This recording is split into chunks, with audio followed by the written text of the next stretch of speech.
Hey, Sam, you come up with that intro line? You didn't tell me that was today.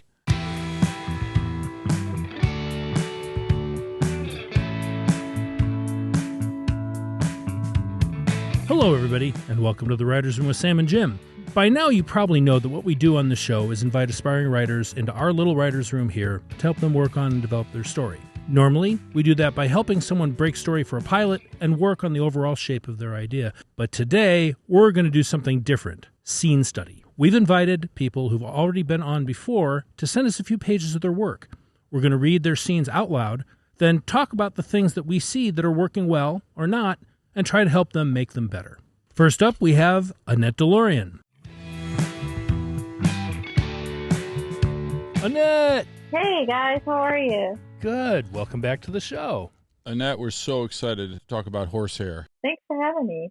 I say that with a little trepidation. Why is that? We loved Horsehair. Thanks, but I feel like what we're going to go over today is like my roughest scenes, and like I feel like, but that's what I need help on.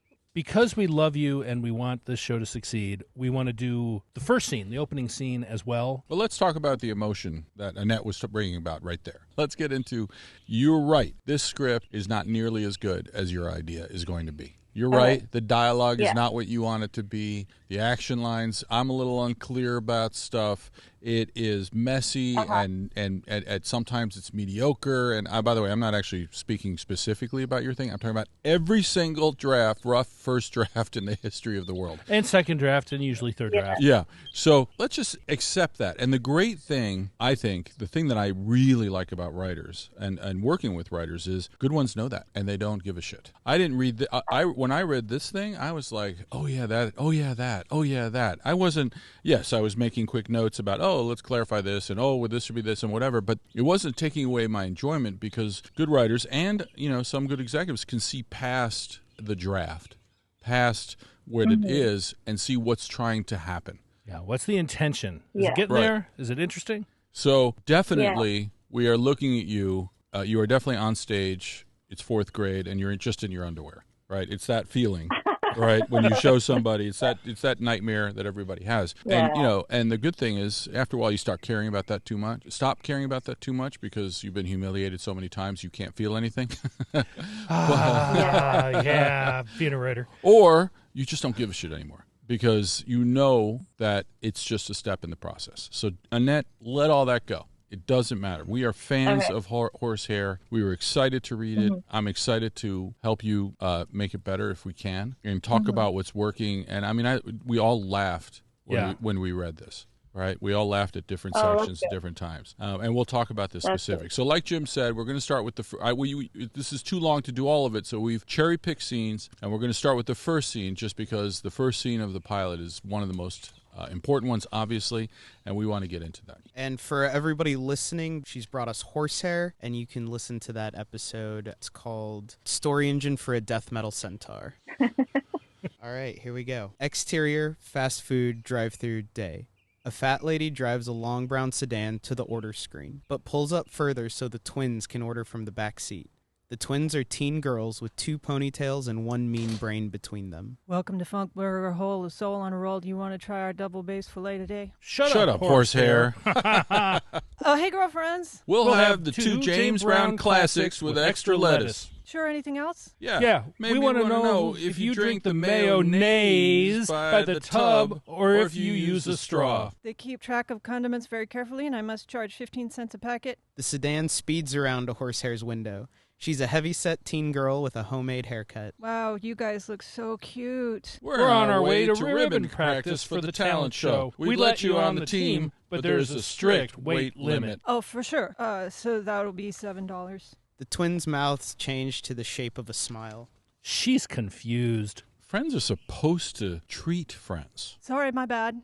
Horsehair hands them the food, but they don't take it just yet. What? No smile? Horsehair pulls a big, funky smile, and one twin takes a photo with a disposable camera.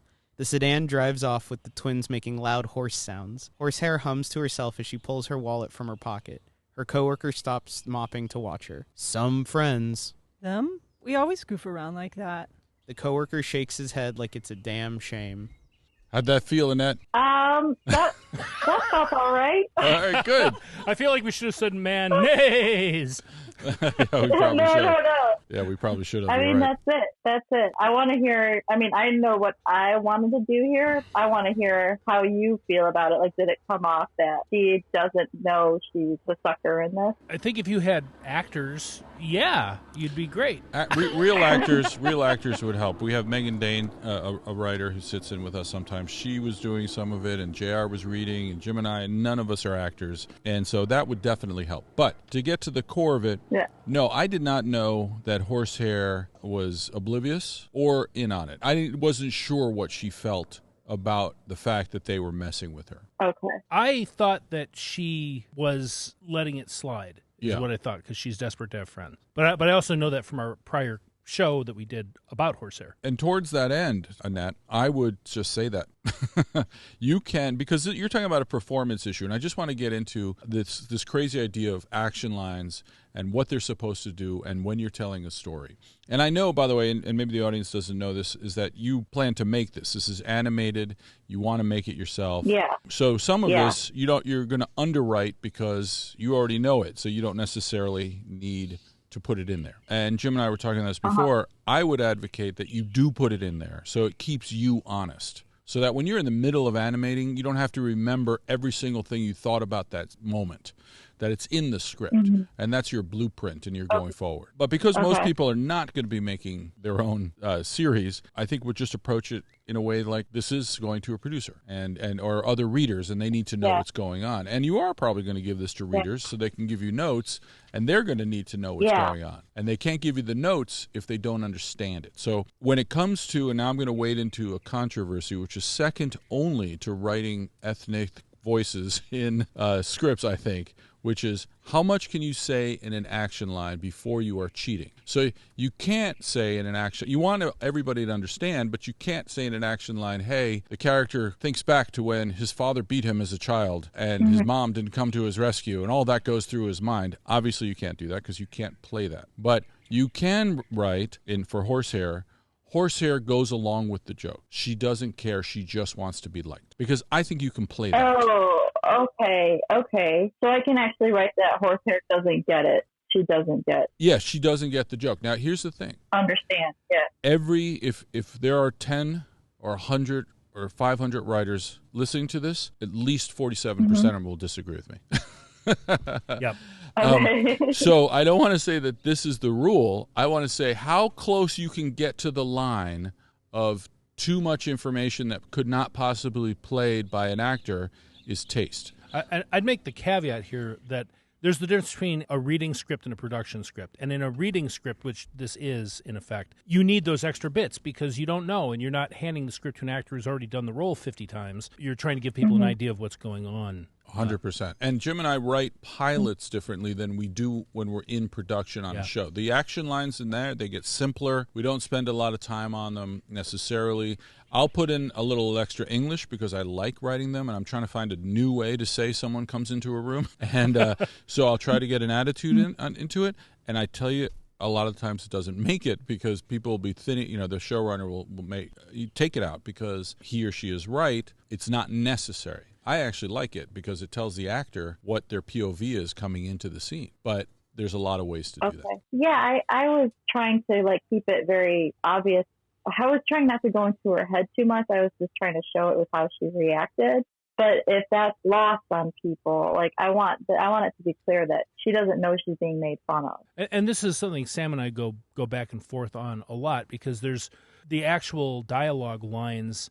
You don't always know how someone's going to read them or what's intended by them. And sometimes when you're writing it, you think you're saying everything you could possibly need to say for it to be understood. But then someone else reads it and goes, I don't understand. What are they mad? What's going on here? Exactly. And you're going to probably direct the actor that way, the voice actor. So some of those things you're telling the voice actor, you can tell us on the page. And so when Horsehair says, sorry, my bad, in that moment you can say desperate to be liked. Right. Or terrified. And they're all slightly different, right? Whatever you're... in the parentheses or as an extra?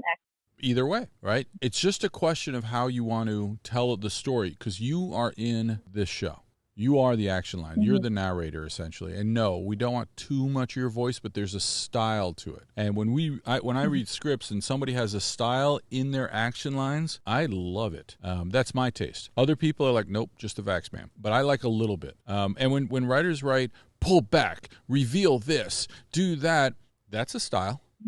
Right? I mean, that's a generic, and I don't mean that in a bad way, but it's a generic film writing style. I don't like that style, but people do it all the time, and it works fine. It's not my first choice. I don't want to do it for myself. It's directing on the page, right? And, do you want to do that or not? And for me, it's just tell me what everybody's feeling. Tell me in a way that, assuming I can see it, the way they say things, the way they move. If someone comes into a room, Horsehair comes into a room defeated, dejected, and the action. I need the stage direction because I need to know who's there, but it's really how she comes in. She shuffles into the room, the weight of the world on her shoulder, or she shuffles in. The twins just confirmed that she's every bit of a piece of shit that she thought she was. I mean, that's too big, but you see what I'm saying? I can do all that because as long as it's on the page in a way that it can be shot.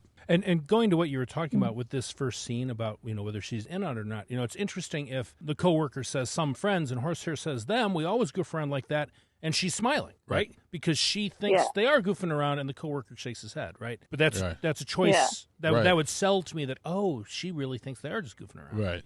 Exactly. Yeah, and I wrote that she's humming to herself, like, the day's going on. Well, humming to herself would only work if I know how she's humming to herself. That a lot of people write contentedly, happily, happy with. Yeah. Right. Some people say just looks at someone. I'm like, well, okay, that could make sense sometimes, but I need to know what's the look. Yeah. Now the actors, a lot of time, they'll figure it out.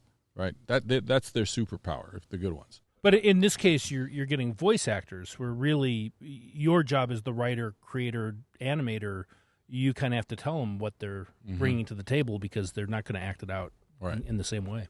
And this scene is about Horsehair's delusion. We should mention to people that Horsehair is the name of the character, and neither the reader nor the listeners who didn't watch the other show know why she's named Horsehair, which we're about to get into. But in case you think that we've had a stroke, her name really is Horsehair, and there's the reasons for it are multitudinous, or opaque, or both, and both. All right, let's move on to the next scene that we're going to read. I'm just going to do a quick summary of the scenes in between. Next, we move to Horsehair galloping through a field, which is just hilarious. In her fast food uniform. And that's where we find out that this is a girl, when she runs like a horse. Which is why some of the horse jokes come up. Yeah, and you don't explain it. That's the beautiful thing about it. And also, she trips over a goose's nest, and the goose attacks her, which is, just to tell the audience, Annette is building that this woman is getting attacked from every side, which is going to lead to her big scene at the end of this act.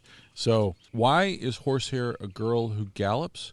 I don't think you ever explain in the pilot, do you? No. It's kind of beautiful. It's beautiful. And I just want you to know the number one note an executive will give it is, why is she called Horsehair and why does she gallop?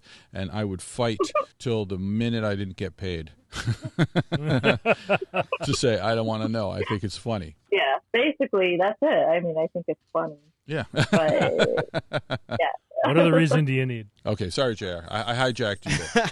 All right, so then Horsehair comes across a boy that's lower on the social totem pole than her, and she makes fun of him like the twins made fun of her, until that boy's brother, Derek, sends her on her way. And so when Horsehair gets home, she gets lightly verbally abused by her mother and runs into her bedroom to sort of have her own time. And I believe that's where we are going to pick up.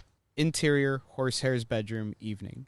Horsehair shuts the door and stands silently for a while, not crying, not moving. Her chest rises and falls and her hands are clenched.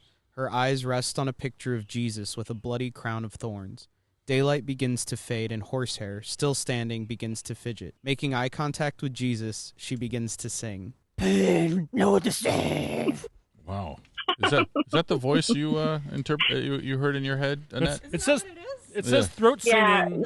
That's pretty close. Like definitely like that rumble. Okay. Yeah. In the script, when she's making contact with Jesus, she begins to sing, and she sings this "Pain No One to Save." Is that a song you wrote? I'm not Christian. I don't know the songs. That's just a lyric. Yeah, that's just a lyric I made up. But the song I made up. Why is she singing to Jesus in that moment? What is her emotional I feel state? she's got nowhere else to go. Like, her mom berated her for not bringing burgers home and, like, slapped up her back and shoulders as Horsehair's trying to get to her bedroom. And she's just like, it was just one thing after the other. Like, so is she with Jesus? Is she's trying to get comfort from Jesus here? yes. Okay. Yes. She feels that this is her last thing. It's just spilling over at this point. So that's one of those things I would lay out a little bit, where I would just say, okay, she sings to Jesus like this, looking for this, nowhere else to go. She turns to Jesus and she sings to him, right? Which is basically what is there. Sings metal. But yeah, I want to understand that she's at the end of her rope, because this is actually setting up the big act ending scene. Mm-hmm. I just want to track her emotional situation in every scene. Okay, so actually write down that she's got nowhere else to go, or what was the phrase you used? With nowhere else to go, she makes eye contact with Jesus and begins to sing. Exactly. Mm-hmm. Right? Okay. Yeah. The actions need to be characterized. So it's not just makes eye contact with Jesus, right? It's why she's making, what her feelings are about it, all that kind of thing. All right, JR, take us to the next one. Interior, second bedroom, evening. Horsehair busts open the door and slides on her knees to feel under the bed. She pulls out a box labeled Mark of cassette tapes, a rifle, and a boombox, and fans them out on the floor. Pressing play, a swell of fuzzy thrash metal riffs fill the room. Horsehair headbangs gently. Yeah. Yeah, that's great. a good, yeah. That's a great, that was really good. So to jump into this now, okay, the thing that makes this scene, it's lovely. She's gone into another room, she's gotten some music, she's playing thrash metal, it's great. But the thing that is interesting there is the gun. Yes. And you can land that gun. You can make a meal out of that gun, right? She pulls out, you just have it one in a list. And if I'm reading a story and it's just in a list, it doesn't mean anything. If you're trying to call attention to it, call a little of attention to it. She pulls out a box, label Mark, it has cassette tapes, a boom box, and also a 20-aught, I'm making up, I don't know anything about guns, 30-06, blah, blah, blah, rifle. New paragraph, and then she pulls out the tape. So you're saying this is important in some way. And Jim had a reason. Jim, when we get to the scene, you'll see why Jim wanted to make it important, and he's right, I think. Because now I'm like, what the fuck? What's the gun for? Because she's desperate now. I know she's upset.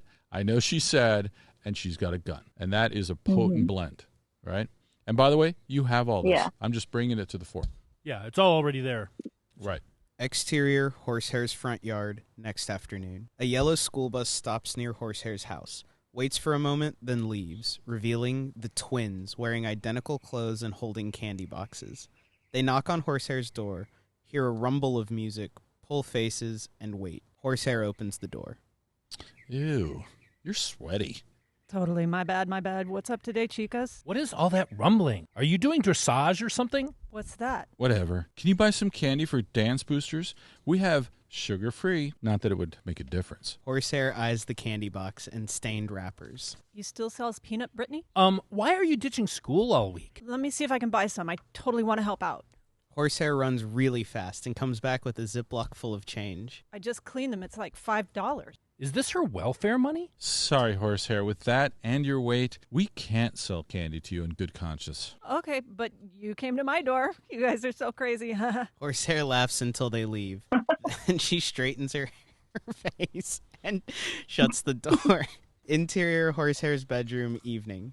Horsehair moves her brother's rifle off the bed and dumps out a pile of clothes. She touches a flyer that says Derby Church, 4 p.m., with a clip art of a theater mask. Turning toward her mirror, she looks her outfit up and down. Okay, let's pause here. Okay, so this gets to one of the things you communicated that you want to set up a bit of doubt that, well, maybe she's going to go to this church and shoot the place up with that rifle, which is why. Yeah. So the question is, how do we register that, and how are you going to call it out? And I was thinking even when she's headbanging in her room to the music, she could be looking at or towards the rifle, right? Mm-hmm. You want to set up some amount of importance. I don't know if I need that much there. I think this is the scene where you set up you're like, you got the rifle escalates. The first one exists, and then this one is some intentionality, because now you have the flyer, and the flyer is interesting. So now if she's reading the flyer and then she looks at the gun, And I'm like, oh. Something just popped in my head. What if she's like playing the rifle like a air guitar? Well, that's funny, but what's your intention there? She's holding the rifle. It puts it in her hands, I guess. Yeah, I like that. Yeah, I don't know. Yeah, it's interesting. I would have her, looking down the sight of the rifle and then turning it a guitar, or playing it a guitar and then turning it on the sight, looking down the sight. Yeah. Those are, and this might be too heavy-handed. This is all taste, but at least you're intentional in whatever it is you're doing. She's interacting with it more than she did in the prior scene, which is the biggest thing. Right. And the flyer's there, which is like, and you have to make a meal of that flyer a little bit. That's the first time we've seen it. She doesn't touch it. She picks it up and looks at it. Yeah. Right? I mean, you want to be like, you really want to emphasize what's important. And then we do have to go back to the scene before that. Yeah, and I think two things on that scene before. The one that we talked about is it would be nice if you felt like the unpleasantness of the sisters, if it didn't land for her in that opening scene, that it does in some way here, right? So she's bringing a new level, a fresh level of pain and humiliation to that scene where she's now sighting down a rifle, right? However that comes out. And the other thing, and this may be part of why you wanted to talk about this scene, among others, is they mention doing their ribbon thing to practice earlier in the script. I wonder if this talent show at the church shouldn't come up in the scene with the twins in some way. They should specifically say, because that's my intention, but I guess it's not clear. Like I should specifically say it's for the church talent show. Yeah, because I need to know that that's where they're going, so that then when she picks up that gun and she's looking at a flyer for the talent show, I think, is she going after them? That's right. That would be really good. Yeah, that's a great misdirection. Yeah. And again, that's something you have in there, but it's not in there, right? Enough so that we get that. Now, in that scene, I don't know why the twins actually came to her house. Did they just come to brutalize her, or were they having there's agenda? Because this is right now, as written, similar to the drive-thru. It's just them being mean to her. But we need to have something a little different, right? Yeah, I totally agree. My intention is that Horsehair's been out of school for a few days, and the twins actually miss her because they kind of need her to make fun of. Like they're like, I'm having trouble wording it. Like that's exactly right. And you have that line about why are you ditching school all week? I'd suggest maybe moving that up to the top of the scene. 100%. Right? Like they've got this excuse of the candy to come in, but what's really driving the twins to be there is this emotional need to run her down. Yeah. Right? So in some way get that out, and then they get to start running her down as they make fun of her with the candy. The candy is irrelevant. Right, the candy is just excuse. And I don't even need it. They could come there, and then the turn to me then is where we've come to see how you're doing because you've been out of school and we're worried about you. You are? Yeah. No, we're not. Right. We actually we are worried about. We're worried about the fact, or we miss the fact that we don't have anybody to pick on.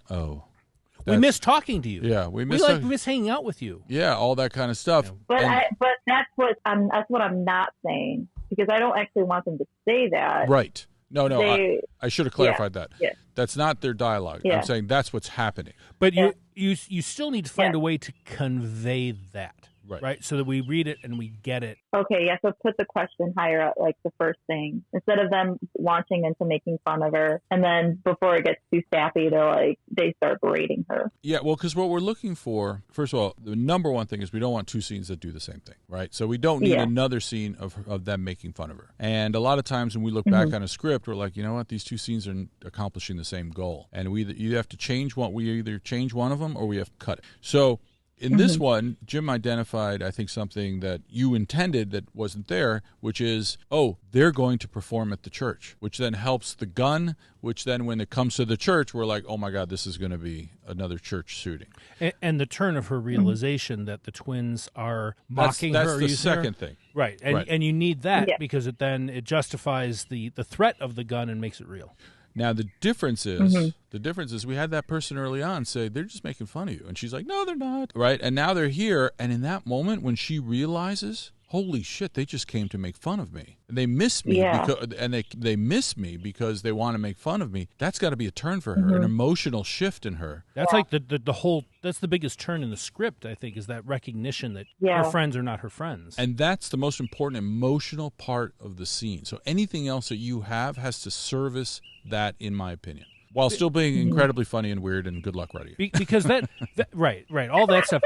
But it's that emotional turn that sets up the question of what is she going to do at the church, right? And there's two things she can do. She can fire the gun at everybody, which is what we're afraid is going to happen, or instead she sings her death metal howl to Jesus to express her pain. Right. So what's going to happen? JR, take us to the next scene. So I'm just going to summarize these scenes. Horsehair finds herself in a storage closet and finds a bunch of leggings. And so she dresses up in Halloween leggings and goes to the church, and under the name Amanda gets on stage with a trench coat, and we don't know what she's got underneath, and she pulls out a boombox and sings her Jesus Christ Rock, written by Annette. And after the talent show, Derek, who's the older brother of the boy that Horsehair attempted to bully, he tells her that she did a good job, and so she has made a real connection with someone at the end of this. We love a lot of this, and the thing that now is important for that scene is when she comes on stage, you need to lean into she's got to look so determined, and she is about to do something terrifying. The mystery of what's under that trench coat is everything in that moment. It's just squeezing the juice out of what you already got. Right? Because is she going to kill everybody, especially the twins, or is she going to perform? What is it? And when she performs, it's a disaster. It's a failure, right? Yeah. So I assume when you make this, you're cutting to different reactions of different people in the audience. They're going, "What the hell is this?" Some people might be throwing up. The church lady's probably pulling the cross out of her chest. I mean, you'll come up with all this stuff, but there's a big church reaction to this. This is thrash metal thing. That's the beauty of it. You got to live in it because you set up this beautiful thing where this kid at the end basically says, that was good. Yeah. She's got to live in total failure until the kid says, don't stop. That's beautiful. Yeah. But you got to lean the other way. If you're going to give her the victory, lean into the failure. I totally see that. Like, it could be chaos. Like, nuns could be throwing up. Nuns could be running out of the building. Right. Babies crying. Right. You know. That's the Horsehair way. Frozen, and she's just, yeah. And like, what you told me before is that you have some, because this is animation, you can lean into that. So there could be like some wild sequences of like what Horsehair sees from the stage. You look very metal. Yeah, it can be like really artistically done. Her psychedelic fantasia of what she thinks is going on. Yeah, psychedelic. Yeah. It also needs to reflect, and the most important thing is what is actually happening in her head when she's doing that. Because as she's seeing all of that, what's her emotional state at that moment? Yes, like bliss, like she's happy. Well, that. But the failure, like. No, that's beautiful. Yeah, she'll fail, but during the performance, she's happy. She has to be really singing her heart out. But at the end, when she becomes cognizant of what everyone is actually, she like comes back down to earth, and she sees the smoking ruins and how everyone's looking at her with loathing and hatred and all that stuff. And the one church lady's out there gesturing for people to clap or whatever. Yeah. But it's that moment of that. Right, that's amazing because we need her to fail. If she's blissed out, then she's succeeded. So you let her succeed for a moment, then she fails, and she's like, "Oh my God, I am a total piece of shit. The twins are right." You're not saying this, but this is the culmination of that, and that's when Derek steps up and says, "You're cool." Yeah, and then she beams, and now you're done with your act. Beams and gallops off. Trods home. Well, whatever it is. What do you think? I think these are really good points to make it stronger. There needs to be a bigger valley for the song and bigger emphasis on the mystery of what she's going to do. Mm-hmm. Yeah. And by bringing out the rifle some more, and also that reworking that scene of the twins selling candy and Horsehair realizing that they are making fun of her. Mm-hmm. Just rewriting all that dialogue so it's more clear. And just going through and giving the action some more character, like you said. Describe it a little bit more emotionally. I guess I was trying to be as dry as possible. I didn't want to direct from the page, so to speak. But I guess I could do a little more. Well, it's not actually directing. It's always a balance. It's not actually directing from the page. Directing from the page really is the camera goes here, this moves here. That's the directing from the page. Telling the audience what the main character is feeling and tracking her emotional state through every scene. That's essential. That's just writing. That's the best form, I think, of writing. And it's not big. Okay. It doesn't have to be a lot. No, because you've got so much. much of it. That's what's so great about it. It's all we're doing is trying to take out what's in there and just making it, just saying, what's the most important to you, Annette, as the god of this script, and how do you serve that above everything else? So it's not just a little of this and a little of that and a little of that in the scene. It's really about this one thing. Yeah. And then everything serves. Yes. that. Annette, we love Horsehair. And and I'm glad. I'm really glad for the encouragement, because animation's a big undertaking, and I want to do it right. So, and I want the script to be right. don't ever explain why Horsehair gallops. Yeah. I won't. And continue and embrace your incredibly subversive, weird self, because it's a beautiful thing. It is. It really is. You've got your own voice. You're living it. It's fantastic. Yeah. Thank you so much. Oh, thank you so much. I really appreciate the time and the advice. Like, it's very helpful. Thanks, Annette. Now let's go off on the song that she wrote. Does it have a name? Jesus Christ Rock. All right. Amen. Amen. Thanks, Annette. See you, Annette.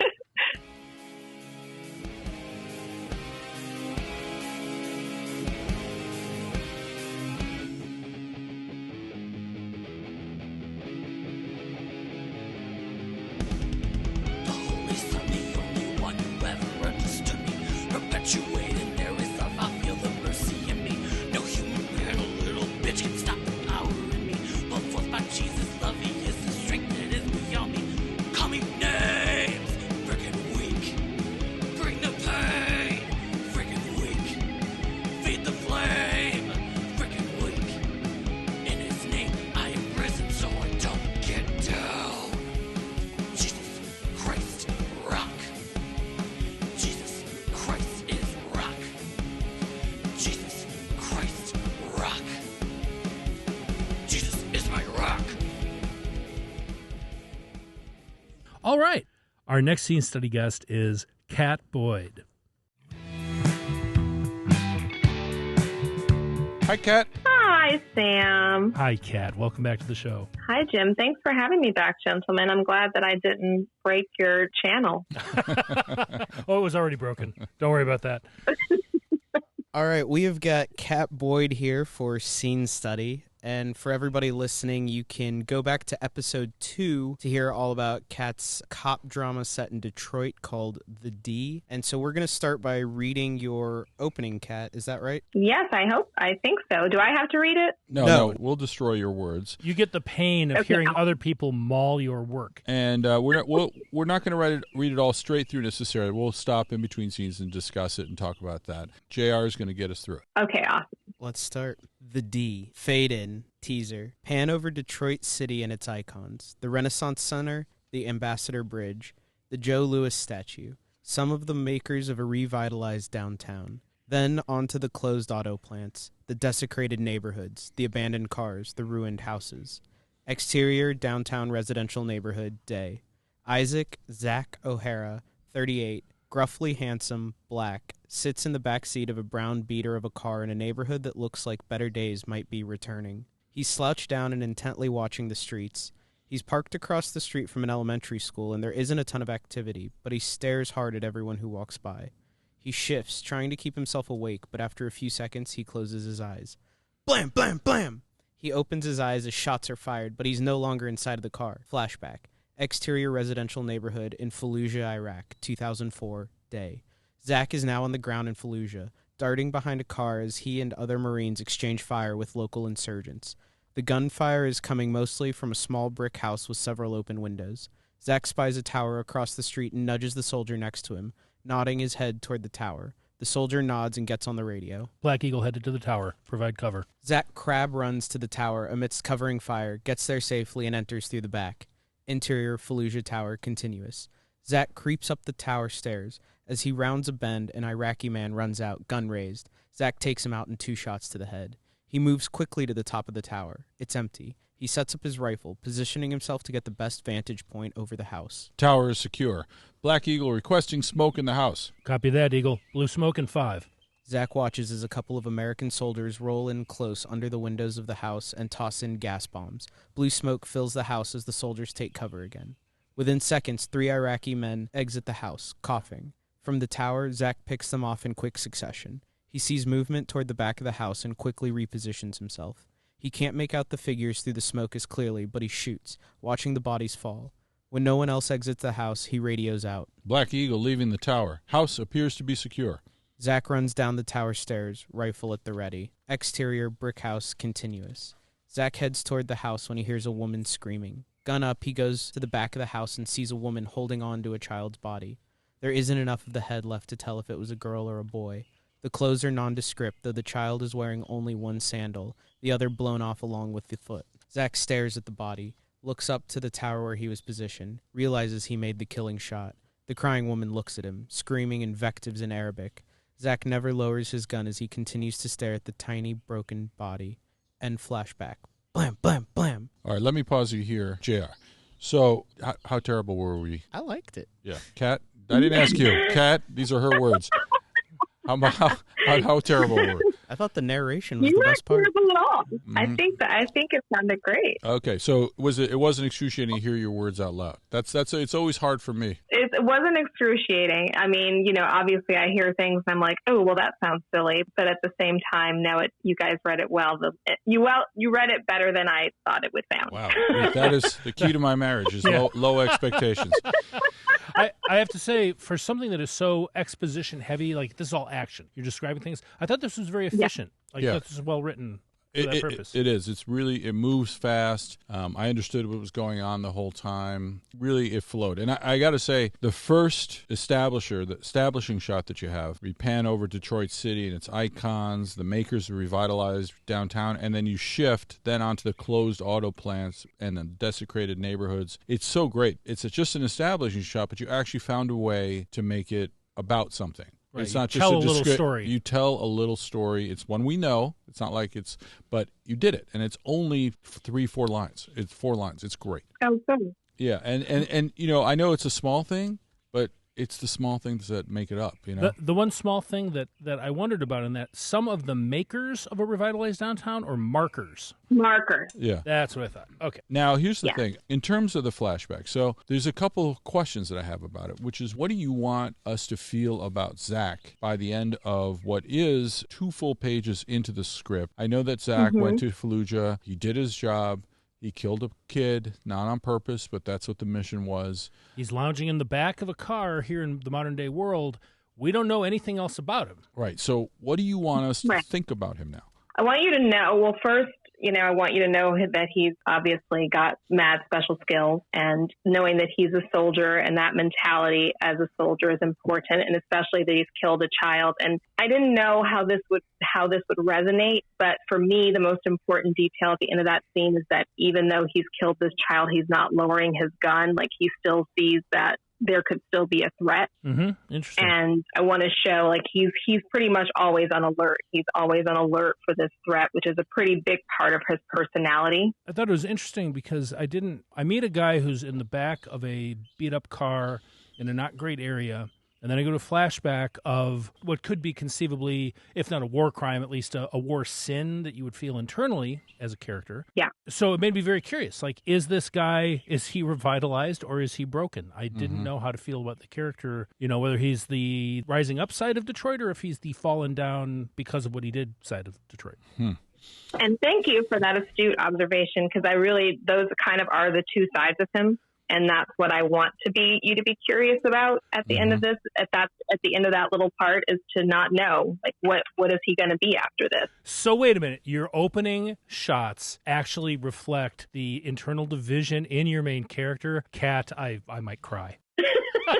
I want to speak love, but I'm not feeling that right now. I got to be honest. I'm coming at it a little differently. First of all, Zach is a great soldier. That's fine. I would love to see I didn't get the sense that he was a great soldier. I just saw that he was a professional soldier. He knew what to do. If you want to make him great, an easy way to do that is he's working with other people, right? Is have them look to him for his leadership and how great he is. And that'll help you. You don't need him to, pull out his superhero and kill 19 people in one shot. None of that bullshit. You can if you want, but you don't have to. You just have to have if there's other soldiers that they respect him, and all that good stuff. So that's one thing. I didn't have an issue with that. What I do know, and I don't know if I need to know, but I wish I knew how he felt about anything. And the idea of killing a kid in wartime that by itself is not very original, right? It's not that it doesn't happen all the time, but I wish we could get just a little more specificity in it, and somehow that we could make this more about Zach and somehow more unique than just soldier killing a civilian in wartime. Not that that is not terrible, not that that doesn't happen all the time. I'm not a soldier, and absolutely that would damage you. Even if you're 1,000% right, I can't believe that it wouldn't damage at least a reasonable person. But can we find something a little more unique? Because that one we've done, all right? And it could be everything we're talking about, but that you've got in there. But can we find a unique twist? Because it's the second and third page of the script, and I want to see something shine there. Just a little bit. These aren't big moves. What do you think, Kat or Jim or JR? I completely agree. What is the thing? Tell me what it is, and I'll do it. Well, I mean, it's a character thing, right? Like, there's a version of this where his reaction is to put a bullet in the mom, right? Like, that would be one really fucked up, you're deep in the weeds, and you're in a war zone, and you're out of your frickin' skull kind of response. He doesn't do that, right? So I'm not saying that's the character, but the question is, how do we see the impact on him other than he's still being the same guy who's on alert that he was when he kind of walked into that flashback scene? So to look at what you're saying in a slightly different way, Jim, I think what you're saying is he's already damaged, and so we don't need to see the act that is damaging him. We're seeing him behave in a way that demonstrates that things like this and all these other things that have happened in his past, probably in Fallujah, have made him this way. Who keeps his gun up, who doesn't, who stays on full alert because that's how he survives. Right. And that's all he's involved with is staying alive. Because you're saying he's disconnected from his feelings now. You can wonder, has he always been, or what happened, and how did it get there? And is he having this flashback all these years later because those feelings came to find him? Well, that's more. That's the classic. Yeah, but that's more than I think that she's looking for there. But I guess if you go to Sniper, the Clint Eastwood directed, there was that scene where he had to kill a kid, or he had to kill the mom as a sniper, and he was like, please don't go, don't stop walking, don't come closer, all that, because they didn't know. And I think he hesitated to kill, and then that they did have a bomb. His inaction led to something. I could be butchering that, but there's something unexpected there, which is in that one, it wasn't he was forced to kill a kid, it was he actually didn't, and it led to something worse, or kill the young woman. So I wish we had something like that here. Now, if you're saying now the people with him, I'm pitching here, the other soldiers that are attacking this tower with him, they are actually a little scared of Zach because he is so disconnected, and he's separated himself from them emotionally, so that while they are afraid and this and that, he's moving with some sort of brutal efficiency because he's disconnected from his feeling. I'm not sure that's enough either, but I guess the question I have is, this is one brief flashback moment for a character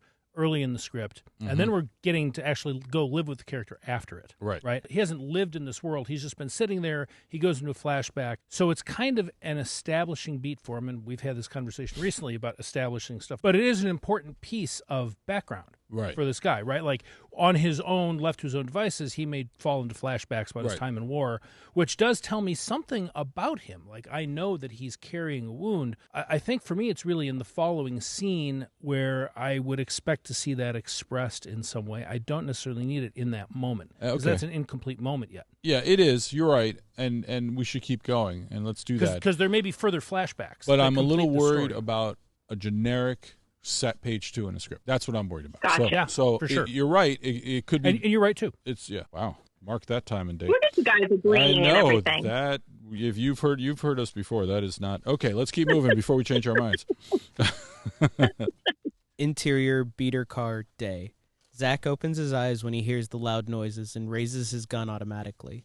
2 cops are banging on the car window, back in the present day. He eyes them wearily before pushing the button to lower the window.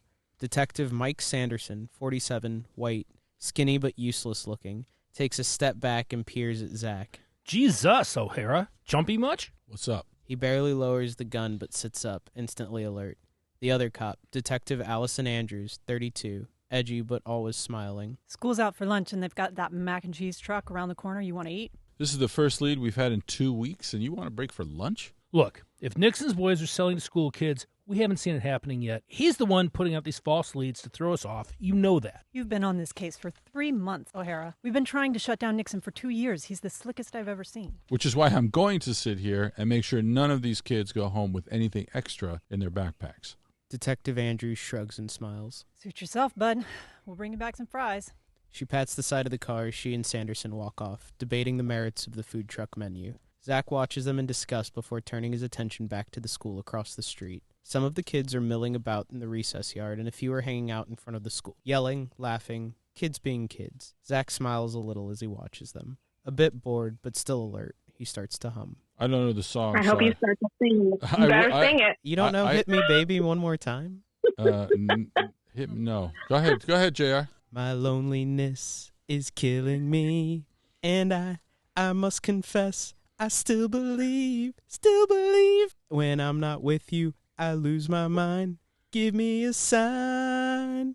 Hit me, baby, one more time. He sings Britney Spears' Hit Me, Baby, One More Time in a very clear, high-pitched voice that is at odds with his normal, deep timbre. As he hums the tune, he sees a little boy, about 8, moving away from the school. He tracks the kid, who's lugging a backpack almost twice his size, and looking behind him nervously. Where you going, little man? Moving quickly but quietly, Zach gets out of the car, covers up the gun at his hip with his jacket. All right, so I think at the end of that, we're back to Sam's initial question that he brought up in the flashback, which is my impression I have of this character at this point is this highly efficient killer who has come back from Iraq and become a cop, where he is still sort of a highly efficient, sort of basic cop character. I still don't know anything about him emotionally. Although we do now know that JR has a little Britney Spears in his heart. You know, I've wondered. Free Britney, I'll say that. He so often has a little glitter on him when he comes in. As you should, yeah. So what are we? What is it? What do you want us to feel? What do you want us to know about Zach at this point? At this point, more or less what you know, that he's come back, he's a cop, that he's dedicated to a mission. I think that's the most important thing I want to know in these first few scenes, is that he's not come back and he's some drunkard or, drug addict, what have you. Is he as focused on the mission of protecting these kids as he was as focused on the mission of getting everyone out of that tower or killing the bad guys in the tower in Fallujah? He's meant to be, yeah. That's the impression. Right. So here's my bad pitch. Can he sing the song while he's in Fallujah and then bring that back in when he's actually singing it in here? I thought about that, Sam. I had thought about that because I was like, does it come from nowhere? Like, I love it as a moment, but I feel like it's kind of his thing where when he's focusing, he just sort of defaults to like a bad boy band type song. Yeah, I mean, here's the thing. I don't know what it means right now. It's just sitting there, and he doesn't express emotion about it. He doesn't cry. He doesn't laugh. He's just humming this tune to himself, singing it to himself in the back of this car. I don't know what it means. And like, if he sings that song when he's on a mission and he's feeling all locked in on a mission, then you could do it both in Iraq and do it here, and that would make sense if that song was out then.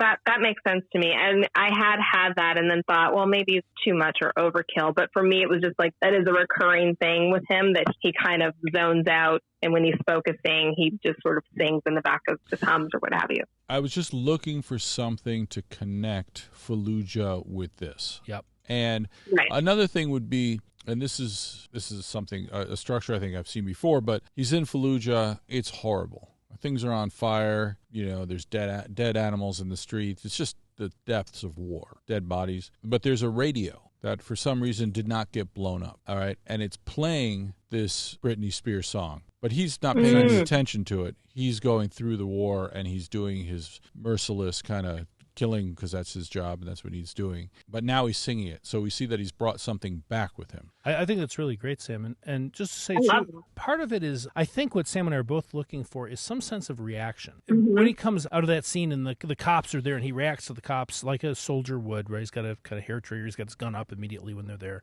And then they go away, then it becomes a sequel scene for a moment where we're living with his response to these things we've just seen. And right now, that humming that bit of tune is something, and tying it to the radio in the streets of Fallujah would be one thing, but I don't know how he feels about it. Like, I'm looking for some emotion from him. Could be any number of things. And that again doesn't change a lot, but it implies there's a lot more to it, and it makes the scenes a little different. And I love the fact that he's singing. That was your idea to make it different. But now I'm like, oh, you found something in a scene, and it's cool. How do we use How do you it? get some juice out of it? How do we squeeze that emotion? How do we beat it to death? That's what I'm... Because, by the way, I'm going to pitch using it about 5 more times in this script if we did it. Jim and I wrote a script 100 years ago, and there was a joke about a hazelnut cappuccino, and it was our first or second feature we'd ever completed, and we made the joke like 8 times in the script, which was about 6 times too many. Right. So now that is our little inside thing, like we might be hazelnut cappuccinoing this. So I want to say that's the downside of callbacks and all that. Just you got to do it right and not beat the hell out of it. The other thing is, the dialogue between the cops and him is expositive, and you're just trying to get out. It's cop talk. It's that kind of thing. And by the way, that's good for, I'm not dogging on it, that's right for this draft, like the early draft while you're trying to figure stuff out. So I think that's brave of you to just leave it that way. Because I've actually, I've actually read your writing, and I know that you're great with dialogue. But so this is like, okay, now I understand he's dedicated, they're not. But now when you finish the draft, you got to go back to it and say, don't worry about them so much, but how is he different? When they are like trying to give him shit about, what are you trying to prove that you're the dedicated cop, this and that, he just starts singing and ignoring them because they're irrelevant to him. Here they're mediocre cops, he's the good one. And and that's me, hazelnut cappuccino with that, by the way. But the point is, I'm just trying to, what's the angle I can take on the straight down the middle expositive dialogue that I just need to shift over a degree or two. It doesn't have to be The Wire. And you have a chance in these other cops speaking to him to say something about him. And you do a little bit, right? There's an implication that he's still focused on this case, even though they don't believe in it. Yeah. But that's him being good at what he does, much as we've seen him be in Iraq as a soldier. It would be nice if we got some more emotional implication out of that in some way. Right. Some judgment of him by them. Yeah, and I think to Sam's point, this was definitely like first pass dialogue. And I've not done my normal good dialogue pass on things. So it is, to me, I looked at it and was like, oh, this is not my best work. But I just wanted to get the scene together so I knew where I was going, so I had something to base it off of. So. 100%. Yeah, I'm not talking about the dialogue. I just want to be clear on that. Yeah. It's not about the quality of the dialogue. What I wanted to say was, for people that are listening, I don't care that the dialogue is regular. It doesn't matter. Most dialogue, when it comes out, is either poor to maybe fair. And with an occasional, ooh, that's a good line. And by the way, that one never lasts. But it never lasts.